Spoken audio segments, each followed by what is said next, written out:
చందు అనే 3 సంవత్సరాల బాలుడు ఎల్లప్పుడూ నవ్వుతూ ఆడుతూ ఉండేవాడు. ప్రతి ఉదయం తోటలోకి వెళ్ళి చేతులు చప్పరించుకుంటూ రా నా స్నేహితులారా అని పిలిచేవాడు. అప్పుడు పొదల వెనకనుంచి ఒక అందమైన నెమలి రెక్కలు విప్పి నాట్యం చేసేది. పక్కనే ఒక చిన్న అందమైన కోడిపిల్ల చురుకుగా పరిగెత్తుకుంటూ వచ్చేది. చందు నవ్వుటూ, నెమలి, నువ్వు చాలా అందంగా ఉన్నావు. కోడిపిల్ల, నువ్వు చాలా తెలివైనదివి అని చెప్పేవాడు.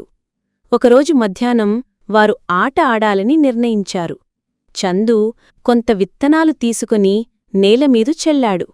కోడిపిల్ల ఆనందంగా వాటిని తొక్కుతూ తింటోంది. నెమలి తన రెక్కలను విప్పి అద్భుతంగా కనిపిస్తోంది. అబ్బా, మీరిద్దరూ అద్భుతం అని చందు ఆనందంతో చప్పట్లు కొట్టాడు. అప్పుడే నల్ల మేఘాలు కమ్ముకుని వర్షం మొదలైంది. కోడిపిల్ల భయపడి చెట్టు క్రిందకు పరిగెత్తింది. వెంటనే చందు తన చిన్న గొడుగు తీసి కోడిపిల్లపై కప్పాడు. నెమలి తన రెక్కలను విప్పి వానలో రంగురంగుల చాపలా కనిపించింది. చందు నమ్ముతూ, ఇప్పుడు మనమంతా సురక్షితం అన్నాడు. వర్షం ఆగిన తర్వాత తోట సువాసనతో నిండింది. చందు, కోడిపిల్ల, నెమలి ముగ్గురూ తడిగడ్డిమీద నాట్యం చేశారు. తోనే జీవితం అందంగా మారుతుంది. అలా వారు ముగ్గురూ ఎప్పటికీ సంతోషంగా కలిసి ఆడుకుంటూ నవ్వుతూ ఉండిపోయారు.